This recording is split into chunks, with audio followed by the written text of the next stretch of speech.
सत साहिब भाइयों और बहनों, नवरात्रि का दूसरा दिन। कल हमने सीखा कि कैसे अपने मन के घट को साफ करना है। आज यात्रा थोड़ी और गहरी होने वाली है।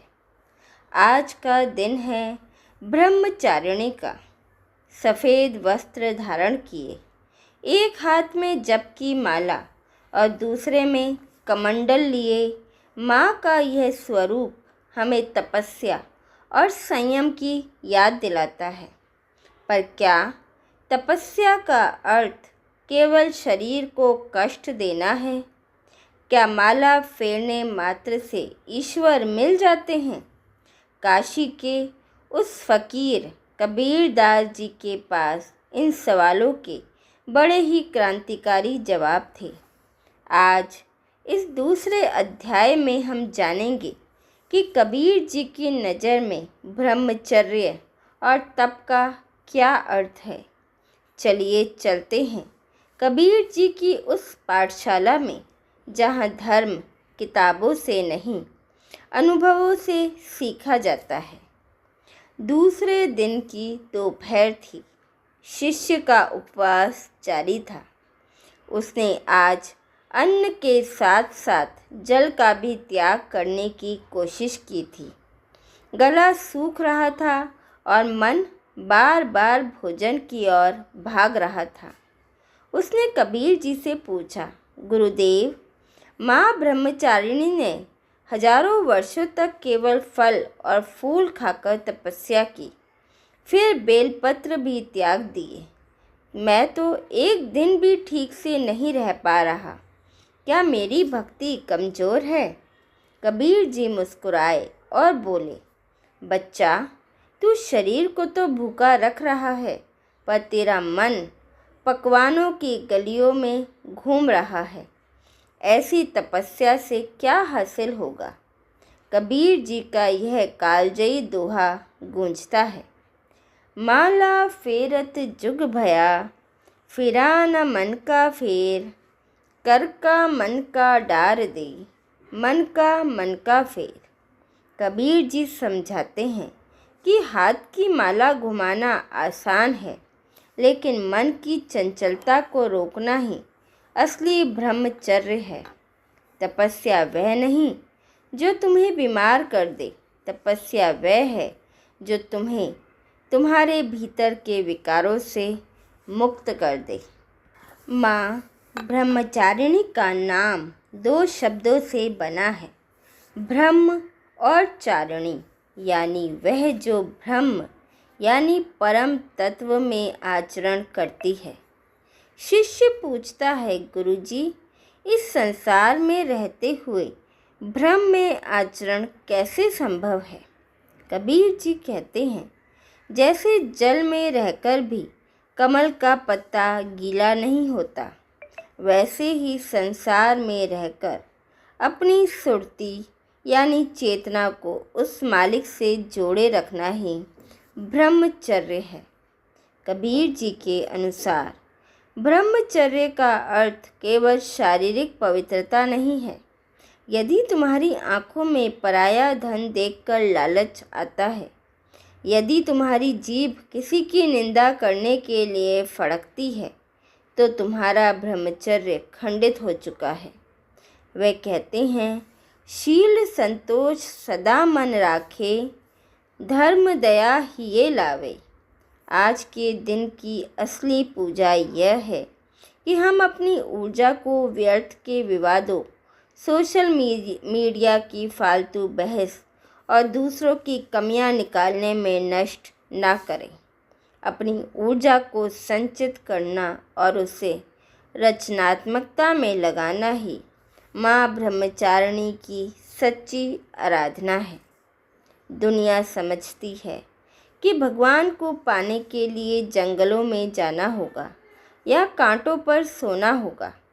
कबीर जी इस विचारधारा के सख्त खिलाफ थे। वे कहते थे, सहज मिले सो दूध सम। कबीर जी शिष्य को अपना चरखा दिखाते हुए कहते हैं, देख, मैं कपड़ा भी बुन रहा हूँ और मेरा ध्यान उस राम में भी लगा है। यही सहज समाधि है। माँ ब्रह्मचारिणी का कमंडल ज्ञान का प्रतीक है। जब तक तुम दुनियादारी के कचरे में अपने दिमाग को खाली नहीं करोगे, तब तक उसमें ज्ञान का अमृत नहीं भरेगा। कबीर जी का एक और गहरा विचार यहाँ सामने आता है। साईं इतना दीजिए जा में कुटुंब समाए, मैं भी भूखा ना रहूं, साधु न भूखा जाए। ब्रह्मचारिणी का संयम हमें सिखाता है कि हम अपनी इच्छाओं को सीमित करें। ज़रूरत और लालच के बीच की रेखा को पहचानना ही आज के दिन का सबक है। क्या हम अपनी सुख सुविधाओं का थोड़ा सा हिस्सा किसी ज़रूरतमंद के साथ बांट सकते हैं? यदि हाँ, तो समझो तुम्हारी आज की तपस्या सफल हुई। अक्सर हम लोग संकल्प तो बड़े बड़े लेते हैं, पर उन्हें पूरा नहीं कर पाते। माँ ब्रह्मचारिणी की शक्ति हमें इच्छा शक्ति देती है। कबीर जी कहते थे कि यह भक्ति का मार्ग खाला का घर यानी मौसी का घर नहीं है। यहाँ अपना सिर हथेली पर रखना पड़ता है। सिर रखने का मतलब है अपने अहंकार को पूरी तरह खत्म कर देना। शिष्य ने पूछा, गुरुदेव, क्या इस तपस्या का कोई अंत है? कबीर जी ने उत्तर दिया, अंत नहीं, यह तो अनंत की शुरुआत है। जब तू अपनी इंद्रियों का स्वामी बन जाएगा, तब तुझे समझ आएगा कि जिस शक्ति की तू पूजा कर रहा है, वह तेरे भीतर की कुंडलिनी के रूप में सोई हुई है। उसे जगाने के लिए बाहरी शोर नहीं, आंतरिक मौन चाहिए। आज की रात जब आप माता के सामने दिया जलाएं, तो एक क्षण के लिए आंखें बंद करें और पूछें, क्या मेरा अपनी जुबान पर काबू है? क्या मेरा अपने गुस्से पर वश है? यदि नहीं, तो आज से ही उस पर काम शुरू करें।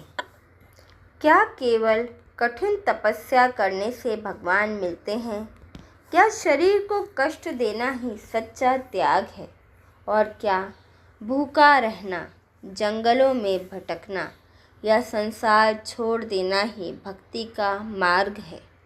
नवरात्रि के दूसरे दिन पूजी जाने वाली माँ ब्रह्मचारिणी हमें तप, संयम और अनुशासन का प्रतीक सिखाती है। लेकिन इसी विषय पर संत कबीर साहिब एक अलग और गहरी सच्चाई बताते हैं। कबीर साहिब कहते हैं, साधो सहज समाधि भली, यानी सच्चा मार्ग वह है जो सहज हो, प्राकृतिक हो और भीतर से जागरण पैदा करे। माँ ब्रह्मचारिणी का तप क्या है? सच्चा त्याग क्या होता है? और कबीर साहिब का सहज मार्ग इन सब से कैसे जुड़ता है? नवरात्रि के दूसरे दिन माँ ब्रह्मचारिणी की पूजा की जाती है। ब्रह्मचारिणी शब्द दो भागों में बना है, ब्रह्म और चारिणी।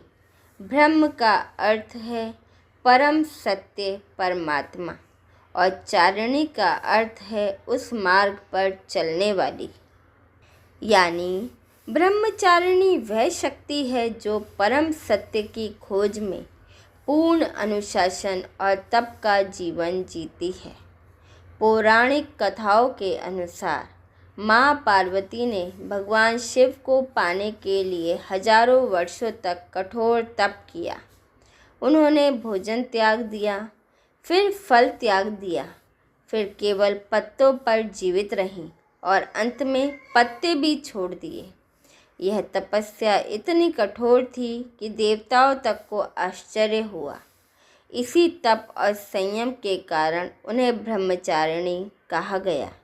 लेकिन यहाँ एक गहरा प्रश्न उठता है, क्या परमात्मा को पाने के लिए हर व्यक्ति को इतनी कठोर तपस्या करनी पड़ेगी? क्या सामान्य मनुष्य के लिए यह मार्ग संभव है? यहीं पर संत कबीर साहिब हमें एक महत्वपूर्ण शिक्षा देते हैं।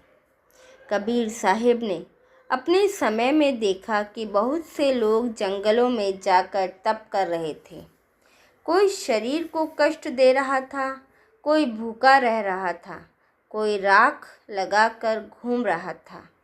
लेकिन कबीर साहिब ने पूछा, अगर शरीर को कष्ट देने से भगवान मिलते तो सबसे पहले भगवान उन जानवरों को मिलते जो हमेशा भूखे रहते हैं।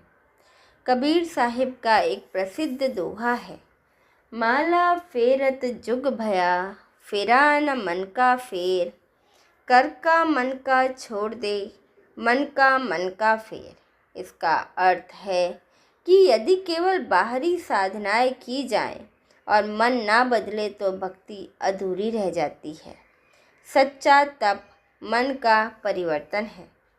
बहुत लोग समझते हैं कि तप का अर्थ है भूखे रहना, कष्ट सहना या शरीर को पीड़ा देना। लेकिन आध्यात्मिक दृष्टि से तप का अर्थ है अपने मन को अनुशासित करना, क्रोध पर नियंत्रण करना, लोभ पर विजय पाना, अहंकार को त्यागना। यह तप सबसे कठिन है, क्योंकि शरीर को कष्ट देना आसान है, लेकिन मन को बदलना बहुत कठिन है। कबीर साहिब कहते हैं, मन के हारे हार है, मन के जीते जीत। यानी असली युद्ध बाहर नहीं बल्कि अपने भीतर है। यदि हम माँ ब्रह्मचारिणी के स्वरूप को ध्यान से देखें तो उनके हाथ में जपमाला और कमंडल होता है। जपमाला का अर्थ है निरंतर स्मरण, कमंडल का अर्थ है सादगी और संतुलन। उनका स्वरूप हमें यह सिखाता है कि तप केवल शरीर का नहीं बल्कि जीवन की सरलता और अनुशासन का नाम है। सच्चा तप वह है जिसमें व्यक्ति अपने जीवन को संयमित और पवित्र बनाता है। त्याग शब्द सुनते ही बहुत लोगों के मन में यह विचार आता है कि सब कुछ छोड़कर जंगल चले जाना ही त्याग है। लेकिन संत कबीर साहिब कहते हैं कि सच्चा त्याग वस्तुओं का नहीं बल्कि विकारों का होता है। कबीर साहिब का एक दोहा है, कंचन तजना सहज है, सहज तजे ना मान, मान बड़े मुनि छोड़िए, मान सबन का खान। इसका अर्थ है धन छोड़ना आसान है, लेकिन अहंकार छोड़ना बहुत कठिन है। इसलिए सच्चा त्याग वह है जिसमें व्यक्ति अपने भीतर के अहंकार, क्रोध, लोभ और मोह को त्याग दे। कबीर साहिब ने जिस मार्ग की बात की है उसे सहज मार्ग कहा जाता है। सहज का अर्थ है स्वाभाविक, सरल, प्राकृतिक। इस मार्ग में व्यक्ति संसार छोड़ता नहीं बल्कि संसार में रहते हुए भी परमात्मा को याद करता है। वह अपने कर्तव्यों को निभाता है, लेकिन मन में परमात्मा का स्मरण बनाए रखता है। यही कारण है कि कबीर साहिब कहते हैं, साधो सहज समाधि भली। यानी कठिन और दिखावटी साधनाओं से बेहतर है एक सरल और सच्ची भक्ति। कबीर साहिब का संदेश यह भी है कि भक्ति केवल साधुओं या सन्यासियों के लिए नहीं है। एक गृहस्थ व्यक्ति भी सच्ची भक्ति कर सकता है। जब व्यक्ति ईमानदारी से काम करता है, सच्चाई से जीवन जीता है और परमात्मा को याद करता है, तो वही जीवन एक तप बन जाता है। यही सहज मार्ग है। आज के युग में तप का अर्थ बदल गया है। आज तप यह है कि हम अपने मोबाइल और लालच से भरे संसार में भी अपने मन को संतुलित रखें। आज तप यह है कि हम झूठ और छल के बीच भी सच्चाई का मार्ग चुनें। आज तप यह है कि हम क्रोध और नफरत के बीच भी प्रेम और धैर्य बनाए रखें। यही आधुनिक जीवन का सच्चा तप है।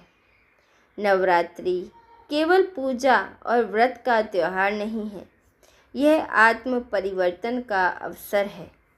हर दिन एक देवी का रूप हमें जीवन का एक सिद्धांत सिखाता है। माँ ब्रह्मचारिणी हमें सिखाती है अनुशासन, धैर्य और परम सत्य की खोज। लेकिन कबीर साहिब हमें याद दिलाते हैं कि यह खोज कठिन तपस्या से नहीं, बल्कि सच्चे और सहज जीवन से पूरी होती है। भाइयों और बहनों, तप का अर्थ केवल कठिन साधना नहीं है और त्याग का अर्थ केवल संसार छोड़ना नहीं है। सच्चा तप है अपने मन को शुद्ध करना, सच्चा त्याग है अपने अहंकार और बुराइयों को छोड़ना, और सच्चा मार्ग है कबीर साहिब का सहज मार्ग, जिसमें व्यक्ति सरलता, सच्चाई और प्रेम के साथ जीवन जीता है। जब मन पवित्र हो जाता है तो वही जीवन तप बन जाता है, और वही तप हमें परम सत्य के करीब ले जाता है। कबीर साहिब की एक पंक्ति के साथ इस विचार को समाप्त करते हैं। पोथी पढ़ी पढ़ी जग मुआ, पंडित भया न कोई, ढाई आखर प्रेम का, पढ़े सो पंडित होए। यानी अंत में ज्ञान, तप और त्याग का सार केवल एक है, प्रेम, सत्य और सरलता। दूसरे दिन की शाम ढल चुकी थी। शिष्य को अब शारीरिक कमजोरी नहीं, बल्कि एक मानसिक मजबूती महसूस हो रही थी। उसने समझ लिया था कि उपवास पेट का नहीं, आत्मा का करना है। माँ ब्रह्मचारिणी की कृपा केवल उन पर होती है जो सत्य के मार्ग पर चलने का साहस दिखाते हैं। कबीर जी की पाठशाला का दूसरा अध्याय यहीं समाप्त होता है, पर यात्रा अभी लंबी है। कल हम प्रवेश करेंगे तीसरे दिन में, जहाँ माँ चंद्रघंटा के रूप में हम अपने मन की अशांति और डर पर विजय पाना सीखेंगे। कबीर जी हमें बताएंगे कि उस अनहद नाद को कैसे सुने जो हर पल हमारे भीतर गूंज रहा है। जुड़े रहिए इस दिव्य यात्रा के साथ। हमारे साथ बने रहने के लिए धन्यवाद। सत साहिब।